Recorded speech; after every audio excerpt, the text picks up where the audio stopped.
You're a law enforcement officer coming to the end of a phenomenal career on the thin blue line and are starting to think about what will come next in your life after law enforcement. What I have discovered is that most law enforcement officers don't prepare enough for the transition to the private sector. So today, I'm going to help you create a 6-month strategy for the steps you should be taking in your final half of the year in law enforcement to make sure that that transition is very smooth and, more importantly, very successful. Let's get started.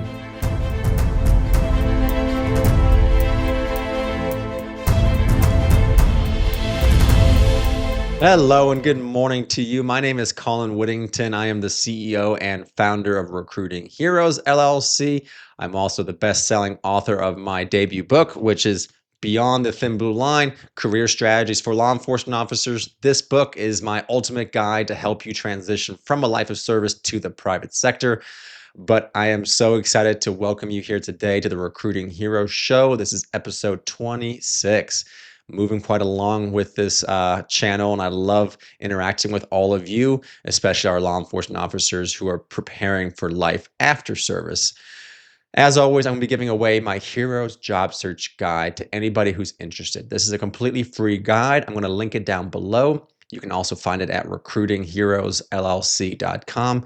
This is a guide I created about a year ago, and this guide comes with my professional resume template, instructions on how to write a fantastic resume, LinkedIn optimization strategies and tips, and so much more. It's a great guide for anybody interested in transition to the private sector or finding a career in the civilian workforce. So I do hope you'll check that out.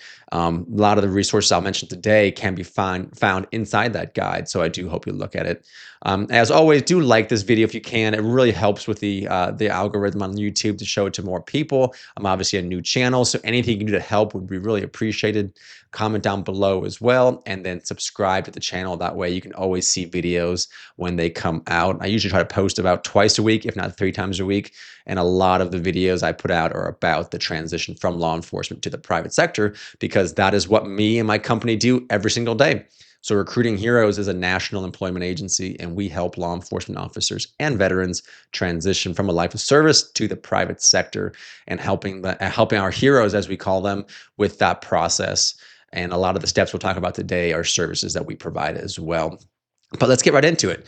One of the biggest problems I see law enforcement officers doing as they come to the end of their career is that they are waiting far too long to start planning for their career after law enforcement.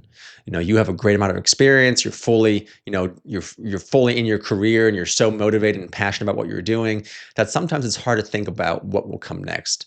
And some officers even think it's going to be a very easy process. They have a great amount of experience. You think companies will probably be lined up to hire you.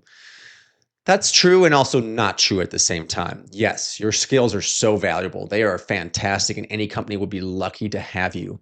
But at the same time, this current job market is absolutely horrendous. I'm just trying to be honest with you, not to bring anybody down today, but just to be completely transparent and honest that this job market sucks. A lot of candidates are waiting 6, 12, even 18 months to try to find the job that they're really passionate about. If you go on LinkedIn, you'll see a post every couple of minutes about somebody talking about how they were laid off and haven't been able to find work for a year or so. And unfortunately, that's just the reality of the world we currently live in. So if you are a law enforcement officer and you're preparing to enter the private sector for the first time, maybe ever, or many, many years, it's going to take a real strategic plan and process to get you there, and to find a company that's going to align with your interests and provide you the opportunities that you're really passionate about, rather than just any kind of job that you might not be really excited about. So typically, I recommend officers starting at least 2 years in advance, starting to plan with that process. But if you're watching this and you only have a few months left, let's come up with a 6-month strategy. And even that can be tailored down to even less time if needed. But these are the things that I really recommend that you officers do as you start preparing for your transition. All right. So if you're 6 months out, the first step I always recommend people to do is to really think about your career, where you've been, and also what you want to do next. That's one of the main questions I get from officers. They come to me and say, Colin, what should I do after law enforcement? And I know I would love to have an answer for everybody who calls, but at the same time, it's such a personal question, right? Only you can really know what you want to do, what brings you fulfillment, what brings you excitement, what part of the country you want to live in, how much money you want to make. These are all questions that you have to answer yourself to really know what you want to do after law enforcement. But a strategy that I have my candidates do, or practice even, is to write down about 10 to 20 different things that they enjoy during their professional career. And these shouldn't be job titles. These should be like tasks that you were assigned to do, whether it be if you're a firearms instructor, you can write down firearms, or lecturing if you enjoyed that. If you were an FTO, you could talk about how you enjoyed mentoring or coaching. If you were in recruiting and backgrounds like I was, you can talk about recruiting or about criminal investigations if you're a detective, or financial crimes or anything like that. Write out 10 to 20 of these. Next, I want you to go to your job board of choice. So I'll use LinkedIn for an example, and start writing in those keywords into the job search bar. So a lot of people think they have to search by job title to find jobs that they can apply to. And that's kind of challenging if you have no idea what you want to do. But actually, you can search for jobs just based on interests alone. So let's say you enjoy firearms. Go type in the word firearms in the search bar, hit search, and it'll show you all the jobs in the world even that have the word firearms listed either in the title or somewhere in the job description. So read through those jobs and see what lines with your interests. And you might be amazed by how many industries and job opportunities show up that really interest you and could excite you. So that's month 6. So 6 months out, that's what I want you to do first. In month 5, this month is all about LinkedIn. I'm a huge proponent of LinkedIn. Anyone who's watched my channel, who follows me on LinkedIn, knows I am very passionate about that platform. And no, LinkedIn does not pay me to say this. In fact, I pay LinkedIn about $9,000 to $10,000 a year for LinkedIn Recruiter, which is a software they have. It's a phenomenal software. I use it to help find candidates from other clients we work for, and also to help officers with their career transition as well. It's just a phenomenal platform in general, but it's something that I want you to get on as soon as possible. Ideally, well before the 5-month mark, before leaving law enforcement. But if you haven't done it yet, get on it right away. If you're like me, you may have created LinkedIn while you were in college or in high school or early in your career and then never looked at it again. If that's the case, get back on there. And what I want you to do is make sure your LinkedIn profile is optimized. And again, check out my Heroes job search guide, linked below, or at recruitingheroesllc.com. Because in that guide, I actually give you a step-by-step instructions on how to optimize your LinkedIn profile. So I'll talk about how to make sure you have a great profile picture, a background image, how to write a fantastic about section, how to complete your work experience, because so many people are just listing their job, but that's it. But did you know you need to actually put job responsibilities, job achievements, and other things in that section as well? Because when recruiters are trying to find candidates, they will use keywords during their search on LinkedIn Recruiter to help find candidates that meet the skills they're looking for. And if you don't put those on your profile, even if you are the most qualified candidate in the world for that specific role, if they can't find you, they can't find you, and they'll never know that you are even an option for them. So make sure your entire profile is structured very, very well. And then use LinkedIn to start networking. Networking is so crucial in the private sector, and it's becoming more and more crucial by the day. And who you know is absolutely more important than what you know. So get on LinkedIn, connect with other people in the profession that you want to enter. If you meet someone at a conference, follow up that conversation with a LinkedIn request and keep the conversation going. It's just such a great platform, and I hope you will consider using it. You know, some law enforcement officers are a little unsure about social media. LinkedIn is very different from like a Facebook or an Instagram. So do check it out and send me a connection request. You know, I'm on LinkedIn. Here's my profile. I'll share it on the screen right now. I love connecting with other law enforcement officers and other candidates. Send me a connection request. I'll absolutely accept it. And then we can have a dialogue on LinkedIn as well. So I do hope you do that. But that's month 5. All right. Month 4 is all about your resume. A resume is essential in the private sector as well. It's not really something we use in law enforcement, but in the private sector, it's going to make or break your job search process. So a fantastic resume may not necessarily guarantee you a job, but a bad resume almost certainly guarantees that you won't even get the chance to interview for a job. So when you apply for a role in the private sector, typically you're only submitting your resume. Now and then there might be an application that asks kind of similar questions to what's on your resume, But for the most part, recruiters will just look at your resume and decide based on that resume whether or not they want to interview you.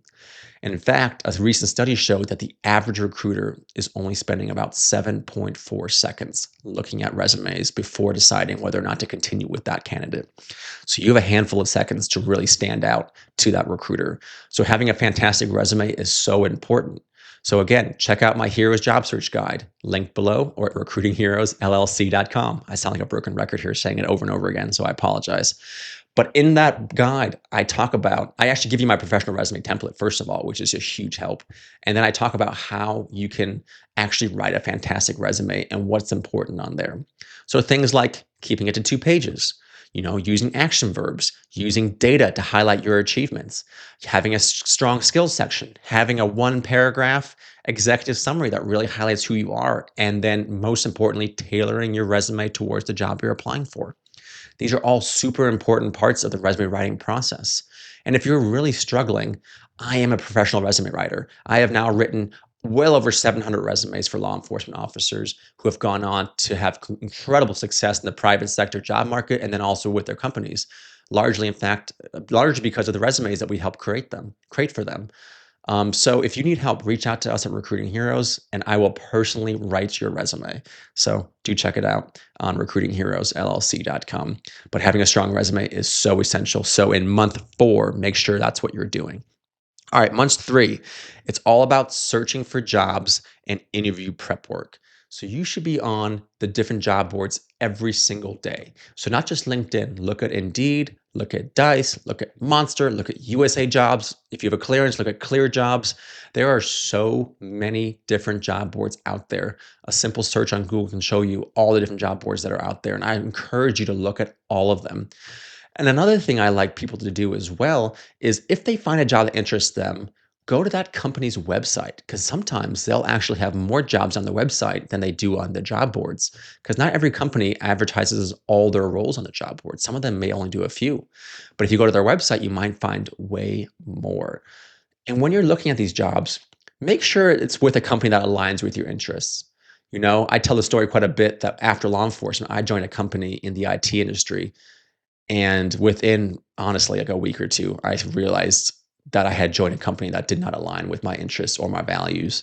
The CEO was a pretty selfish person who only cared about himself, didn't care about his employees, definitely didn't care about his clients, and it was all about bringing in the most money for him.